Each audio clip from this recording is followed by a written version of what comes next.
రైతులకు పశువులే సర్వస్వం. పొలాల్లో అవి ఉత్సాహంగా ఉంటేనే రైతు ఆనందంగా ఉంటారు. వాటిపై ఉన్న గౌరవంతో కనుమ పండుగ రోజున అలంకరించి పూజలు చేస్తుంటారు. రాష్ట్రంలోని పలు ప్రాంతాల్లో ఈ వేడుకల్ని వైభవంగా జరుపుకుంటారు. విజయవాడ శివార్లోని చినకంచి క్షేత్రంలోనూ పలువురు రైతులు గోశాలల్లో భక్తి శ్రద్ధలతో నిర్వహిస్తున్నారు. దీనికి సంబంధించిన మరింత సమాచారాన్ని మా ప్రతినిధి శ్రీనివాస్ మోహన్ అందిస్తారు. సంక్రాంతి పండుగలో చివరి రోజైనటువంటి కనుమకి ప్రత్యేకమైన ప్రాధాన్యం ఉంది. రైతుల కోసం పూర్తిగా తమ కాయ కష్టం చేసినటువంటి పశువులకి యజమాని కృతజ్ఞత తెలియజేసేందుకు వీలుగా ఈ కనుమ రోజు ప్రత్యేకంగా గోవులకి బర్రెలకి పూజలు చేయడం అనేది ఆనవాయితీగా వస్తుంది. సార్, ప్రధానంగా ఈ కనుమ రోజు గోపూజ చేయడానికి ప్రధానమైన కారణం ఏంటి? ఎలాంటి విశేషత? గోవు సకల దేవతా స్వరూపం. గో ప్రాముఖ్యత చెప్పాలి అన్నట్టయితే పూర్వకాలంలో ధనంగా గోవులు ఉంటూ ఉండేవి. పశువులే ఆనాటి ధనం సంపద.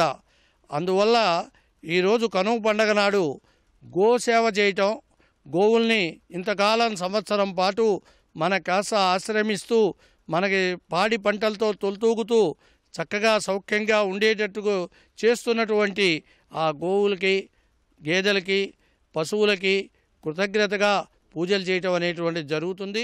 అమ్మ, మీరు ఎక్కడి నుంచి వచ్చారు? ప్రధానంగా కనుమ రోజు గోపూజ చేయడం ద్వారా ఎలాంటి ఫలం ఉంటుందని భావిస్తారు? మేము హైదరాబాద్ నుంచి వచ్చామండి. గోమాత అండి. అని గోమాత అన్నిటికీ కూడా బిడ్డలకి తల్లిపాలు ఎంతో, గోవు పాలు కూడా అంతే.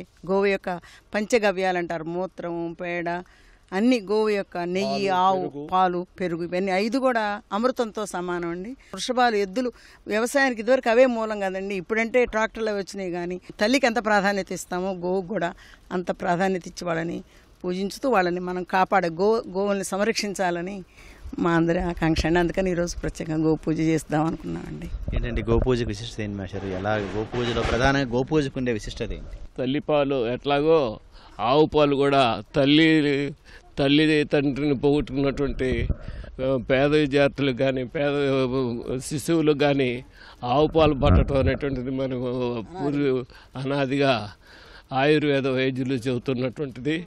అట్లా ఆ విధంగా ఈరోజు కూడా ఆవు పాలు, తల్లిపాలు ఎంతో సమానమైనటువంటిది. వ్యవసాయానికి గోవులు ఏ విధంగా ఉపయోగపడతాయి? ఇప్పుడు ముఖ్యంగా చెప్పడానికి గోమూత్రం, గోమయంలోని చాలా కోటాను విశిష్ట గల సూక్ష్మక్రిములు కలవండి. భూమిలో ఉన్న సూక్ష్మక్రిములు వృద్ధి చెంది దాని ద్వారా స్పష్టమైన పరిపూర్ణమైన ఆహారం ఫలం పండి ప్రజలకు అందించే మూలంగా సంపూర్ణ ఆరోగ్యం పొందగల అవకాశం ఉందండి. మేము గత 5 సంవత్సరాల నుంచి నిమ్మ, సపోటాకు వాడుతున్నామండి. అంతకుముందు ఈ కెమికల్స్, గడ్డి మందులు వాడటం వలన చేలు తర్వాత పంటలకు పనికి వచ్చే విధంగా లేవు. ఇప్పుడు ఈ పంటలో మనకు వచ్చే ఆదాయం కంటే డబల్ ఆదాయం అవుతుంది. మార్కెట్కి నిమ్మ తీసుకెళ్ళాం అనుకోండి, ఇక్కడ 60 పైసలు 70 పైసలు వచ్చేది మా దానికి ₹1.5 ₹2 అట్ట వస్తుంది. ఈ వ్యవసాయం కూడా ఈజీగా ఉంది. ఇది మనం కూలీలతో పెద్ద పని లేకుండా ఖాళీ టైం ఈ జీవామృతం తయారు చేసుకోవటం కానీ, ఇక్కడ చినకంచి నుంచి ఈ గోశాల నుంచి తీసుకెళ్ళటం, ఈ పేడ కానీ పంచకం కానీ తీసుకెళ్ళటం, వాటిని తయారు చేసుకోవటానికి చాలా ఈజీగా ఉంది. ఆ పంటలు కూడా తినే వాళ్ళకి ఆరోగ్యం, మన చేసే వాళ్ళకి కూడా చాలా బాగుంది. వ్యవసాయం చేస్తూ ఉంటాం. ప్రతి సంవత్సరం కూడా సంక్రాంతి వచ్చేకి మా మిరదోటలలో బంతిపూలు బాగా తెచ్చి దండలు గుచ్చి ఆవులు కానీ ఎడ్లు కానీ మొత్తం కడికి దండలు వేసి ఇది చేస్తున్నాం. ఈ గోవు మోసం, గోవు పేడ, ఆవు ఉలవ పిండి, బెల్లం కలిపి ఊరబెట్టి చెట్టుమూడ పోసేవాళ్ళం. పూజలు దిగుబడి ఎకరానికి వచ్చి కింటన్నర పూలు బాగా ఇదిగా వచ్చినాయండి. మామూలుగా అయితే పశువులు లేకపోతే ఎడ్లు అనేది కేవలం పుస్తకాల్లో కనిపించేవే. ఇప్పుడు మీరు పిల్లలు చూపించిన తర్వాత వాళ్ళల్లో ఎలాంటి ఫీలింగ్? ఎవ్రీ ఇయర్ కూడా మేము ఇక్కడికి అంటే నొన్నలో మాకు ఒక ఇల్లు ఉందన్నమాట. మేము అక్కడ పొల్యూషన్ నుంచి ఫ్రీగా ఉండడం కోసం ఇక్కడికి వస్తూ ఉంటాము. ఇక్కడికి వచ్చిన ప్రతిసారి కూడా మా పిల్లలు ఆవులతో ఆడుకోవటం ఇవన్నీ చేస్తూ ఉంటారు అనమాట. దీనివల్ల వీళ్ళలో చాలా ఉత్సాహం కలుగుతుంది. వీళ్ళు చాలా హ్యాపీగా ఉన్నారు. వీళ్ళకి అంతకుముందు అతను టచ్ చేయడం అంటే వేరే యానిమల్స్ని టచ్ చేయడం కూడా అలవాట్లేదు. కానీ ఇక్కడ వీటితో స్పెండ్ చేసినప్పుడు వీటితో చక్కగా ఆడుకోవటం, ఎక్కువ ప్రకృతికి ఇంకెందుకు దగ్గరగా ఉంటూ ఉన్నారనమాట. సో నెక్స్ట్ జనరేషన్కి యూస్ఫుల్గా ఉంటుంది. ఇవన్నీ కూడా ఇలాంటివి జరుగుతూ ఉండాలి. మా పిల్లలకి ఇది చూపించడం వాళ్ళు నిజంగా వాళ్ళ ఆనందాన్ని మేము చాలా ఎంజాయ్ చేస్తున్నాము.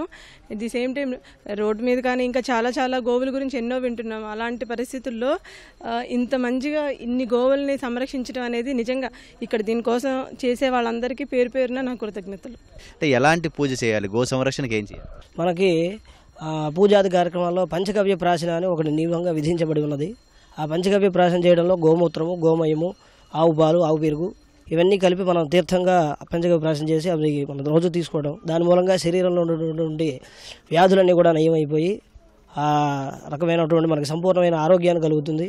కాబట్టి దాన్ని ఆరాధించడం వల్ల అనేక ప్రయోజనాలు ఉన్నాయి. చాలా సైన్స్ విషయాలు చాలా ఉన్నాయి గోవులోను. కనుమ రోజు గోవుకు సంబంధించినటువంటి పూజలు చేయడం, అలాగే గోవును ఆరాధించడం ద్వారా కేవలం ఆధ్యాత్మికంగానే కాకుండా రైతులకి గోవుతో ఉన్నటువంటి అనుబంధాన్ని కూడా తమ వ్యవసాయ దిగుబడులు పెంచుకునేందుకు కూడా గోవు ఎంతో ఉపయోగపడుతుందని చెప్తున్నారు. విజయవాడ నుంచి కెమెరామెన్ భాస్కర్తో శ్రీనివాస్ మోహన్, ఈటీవీ న్యూస్.